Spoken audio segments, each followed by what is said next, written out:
great power comes great responsibility. There you go. Boom. You think you just come back after all this time? You think you could do the intro? You know, I felt like after a 4-year absence, why not come back and just take over? That's what I do. When was the last? Was it a Marvel thing? Oh, actually, you're right. It was a Marvel thing. It wasn't 4 years ago. It's been a long time, boys. It's been a long time. Lots happened.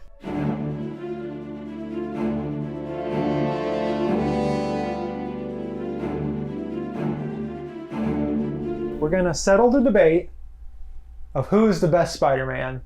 Because, this hasn't been discussed on the internet at all, ever. And this is a brand new topic. When you say best Spider-Man, I think we need to be clear.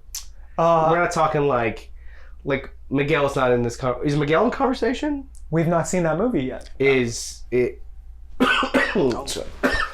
Is Ben Reilly in the conversation? Okay, we're talking about on-screen Spider people. I'm that we've talking movies only, which includes Spider-Verse. Throwing out the cartoon from the 90s because he's far superior than all of them. Yes, it's true. What about Spectacular Spider-Man? That's a great show. Throwing that out too. It's a great show. You should check it out. Throwing out any video game ones. It's just simply the movies. Who's in contention is we have Tobey, who played Peter Parker. We have Andrew, who played Peter Parker as well.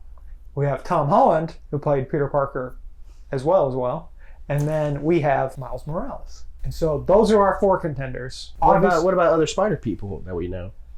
Look, if you want to pick Spider-Gwen or Spider-Ham or Spider-Noir, you can. All great options. Those are options. All great options. But obviously the main 4 are the ones I mentioned. Yeah. So anyways, let me give you a quick brief overview for somehow you don't know about anything about any of these Spider-Mans. So Tobey Maguire is the Sam Raimi Spider-Man. What most of us grew up on. Andrew Garfield is the reboot Spider-Man. Mark Webb. The Mark Webb ones, which contentious. Yeah. Most people don't like them.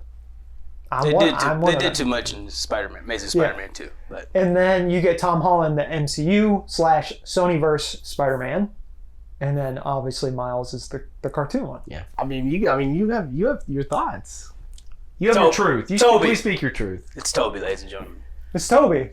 Toby moved a 6-year-old Cameron Woods in the Cameo Theater in Magnolia, Arkansas in 2002 with the exceptional performance in Spider-Man. Followed it up with a absolute banger of a movie in Spider-Man 2. I did appreciate that movie till I got older. Now I'm like, I see the light. Sam Raimi, thank you. Then you follow that trilogy up. You ended with Spider-Man 3. A lot going on in that movie, but we saw a great arc for Tobey, the movie, going from the black suit back to who he truly is. It's just great. And it's the first time we got to hear the iconic line, with great power comes great responsibility. I think Tobey, in some respects, is the best in terms of conflicted emotions.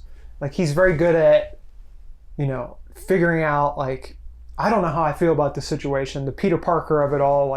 There's, with great power comes great responsibility. I think those films do a lot, but at the same time, man's looking old by the first one. Yeah, he is. He is. He's back. Yeah. He is, but that's the stress of carrying the city of New York. You know what I'm saying? That's a massive city. Are you saying that Spider-Man's being the president? It just ages you? Yes, it's going to age you so badly. Fighting Norman Osborn and Macho Man. That's a lot of stress. I'm just saying. It's a lot of stress on a kid. So of course he is the only one to beat Bonesaw. And hey, you know what? He's the only one who delivered pizzas. Pizza time. Those movies are great, but I think that's great because Sam Raimi is great. Mm-hmm. And there's really great choices being made. I don't know now if I love Tobey. We've all debated this. I think Tobey captures that 60s dweeb that Sam is going for. Sam wanted to make the 60s Spider-Man, and he did. But I don't know. I think he's a great. You know what? I think he's a great Peter. Sorry, he's a great middle-aged Peter. You're going the Superman. He's a great teenage Peter. Come on, stop it. I think he's a great middle-aged Peter. I don't know if he's a good Spider-Man. I think his characterization in No Way Home is very great. And I think yes, it he's does. The OG, the old head. Hey kid, I've been through this. I don't think anyone. I think the three of us will. No one will say that the Amazing Spider-Man movies are good. No, I think there are some fun, cool things about them. Yeah. I do think that Andrew is a pretty solid. I'm not saying that he is the best. I think he is a very solid. He's too handsome his hair is too good. Yes. But when he has that mask on and he has that quippiness of Spider-Man, And the chemistry with Gwen Stacy is very, very good. Yes. That's what I was about to say. The emotional chemistry, aspect of that, when what happened at the end of Amazing Spider-Man 2. I think he did that very well. I do love Martin Sheen. I think it's hard. It's and I know it's not an Uncle Ben video. I think it's hard being the second person out of the gate. Had Martin Sheen been the original Uncle Ben, would have been great. But I think he just gets that quippiness where, and I know you're going to defend Holland. Wow, spoiler. Sorry. I want to say, I think Holland sometimes, I think when it comes to the personality, the jokiness, the physicality of a Spider-Man, I think Garfield nails it pretty well.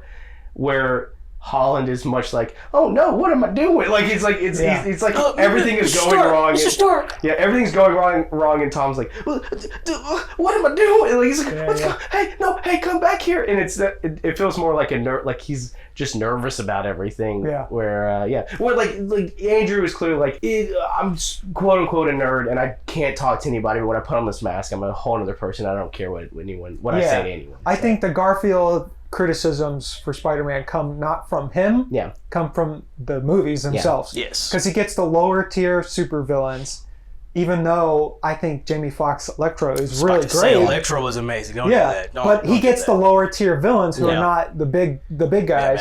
But also he gets the terrible, you got to see Green Goblin. Your dad's still alive stuff too, and all that, and the setting up the Sinister Six. Yeah, which again, I will tell you, if Marvel had if Marvel could do it their way too, they would have absolutely gone probably that same direction. Your parents are the spies, because that all happens in a weird comic. It's it's just that following the Sam Raimi one was going to be hard regardless. With the third movie, No Way Home, I think it really sells the struggle of Tom Holland's Spider-Man better than the first two did. Yeah. Obviously, the scene in the car with Michael Keaton and Tom Holland is really great and really sets the stage for what this type of Spider-Man is going to be, where he's going to be faced with these uncomfortable situations with these bad guys who aren't really bad. They're just doing what they think is right, similar to Spider-Man 2, Doc Ock. And I think where Tom Holland's Spider-Man ends up at the end of No Way Home is what the Spider-Man I envisioned reading the comics as a kid, where it's he's just a friendly neighborhood Spider-Man. So I'm saying Tom Holland is my answer, knowing that they're going to go that way with Spider-Man to the Spider-Man I grew up with. Yeah, I'm excited for this. If anything these last three movies have done, it's getting me excited for the next three movies. Yeah. Because they're solid movies. They're a lot of fun. But you're right. It always felt like it was an origin story spread out over 6 movies. It's like a backwards origin story in some kind of way. So, with Iron Man being his Uncle Ben somehow. I think he's great. I also don't know if Tom Holland I think Tom Holland may be a baby forever.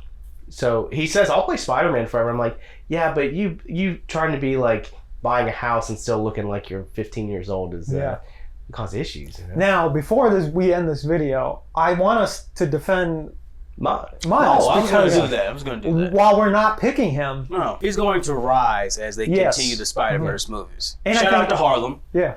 And I think Gwen Stacy too. Because it seems like they're going to be a duo in this movie. And so I really like that they're keeping them both, elevating them together. I think what's so awesome about Spider-Verse that I really love is it is a movie that treats you with the respect of we all know who Spider-Man is.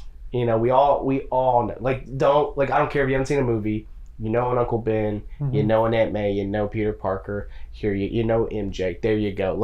And it just treats everyone with you got it. Now we can have a little bit of fun. We can put a spin on it. I do love the reverse of he has his family. He still loses his uncle. In that movie. Spoiler alert. Sorry. Sorry, not sorry. Which is shocking just for even fans, because it's he's a villain. He's a villain. It's the Prowler. And it's it always surprises me, because I think even in the game, we're kind of introduced to this in the first Spider-Man PS4 game. They're it's his dad that he loses. And so to really always this series with Miles always surprises me. And I really like that. I think he's a really good I know I kind of bash on Holland for being this way, but like, what's happening? What's going on? You know, like he's just really good at like, am I Spider-Man? I guess I'm a Spider-Man. Like, it's just a lot. I don't know what it is about his character. I think I know what it is that he sees everyone else going through it, and he's like, okay, I'll make it, but like this is still kind of crazy. And I think it's the closest to what like we would all be if we were like, am I a superhero now? That's crazy. Is this my responsibility? Wow. He's got potential to be him. That's all I'm saying. Yeah. You know. Does he have the coolest suit? Oh, of course. 100%. Oh, Of course. And then 100%. the best. Then not, just besides having the spider webs, the electricity. It's. Shout out Peter B. Parker. Oh yeah. The most relatable of the spider people. 100%. You just go through life and it just smacks you down. Your back's hurting. You don't know what's going on. I will say I think that may be like one of the best cast animated movies. Like everyone just from Haley to Shameik to Jake to Nick Cage. Like it's like everyone kills in that movie. Yeah. So good. Even the villains. So, yes. I'm so excited. Yeah. So our answer is we're excited for Across the Spider-Verse. Yeah, really. Yes. We just had to talk about spider people. We just had to talk about spider people, I think what's great is like even though Sony's going to be doing their thing with Sinister Six or whatever, Madam Web, Craven, Russell Crowe is some character, the dad. I think he's playing the dad of Craven. I'm still excited about Spider-Man, even though I know Sony's going to do its Sony thing. Yeah. And at the end of the day, I just realized there's a Spider-Man. at the end of the day, as long as they keep what the essence of Spider-Man is, you're never really going to get a bad movie. Yeah. Like, even though Venom, people like to bash on Venom, they got the idea of Venom right. Yeah. So as long as you keep that one character correct, people are going to come see the movies regardless. We got anything else? We got a little bit of time. Yeah, we do. Like, how do you feel about like the Spider-Man who is at like a legit spider, but with like human Man arms? Spider? Yeah. I think Danny DeVito made the best impersonation of him. True. So now I will say, Who are you most looking forward to? Like from what we've kind of seen in the background of Across the Spider-Verse. Well, I've told JD this, but I grew up in the 90s, obviously. And the main storyline I first read was the Clone Saga. So you're excited for Silver Spider-Man? So I'm excited for Ben Reilly just because he has the coolest, raddest suit. That's such a nice kid thing for you to say. Yeah. But so I came in at Spider-Man at perhaps its lowest point. So, but I had the 90s TV. I was going to say, the TV show then was... I love Clone Saga in the TV show. Yeah, like, but I came in through the comics first. Gotcha. I'm kind of hoping we get a Silver. I remember loving all Silver Spider-Man from the Clone Saga. Like, kind of hoping we see, since Ben's there, like, I'm kind of hoping that he shows up. We're getting a lot of Spider-Man in this movie, so it's going to be real. And Spider-Women. Spider-Women. Come on. Spider animals. It looks like there's a horse. Yeah. There's a spider horse. So I'm really excited to see if they do the multiverse better than Doctor Strange did. So. Shout out also for making multiverse cool. Yeah, exactly. Yeah. Without Spider-Verse, there is no multiverse saga. Yeah. Nobody cares about it until Miles Morales came along. Right. Changed That's right. See? Trendsetter. Should we all sing Sunflower before we leave? No. There was something else I was going to bring up. You're going to bring us down for that one? Please stop. Start coughing.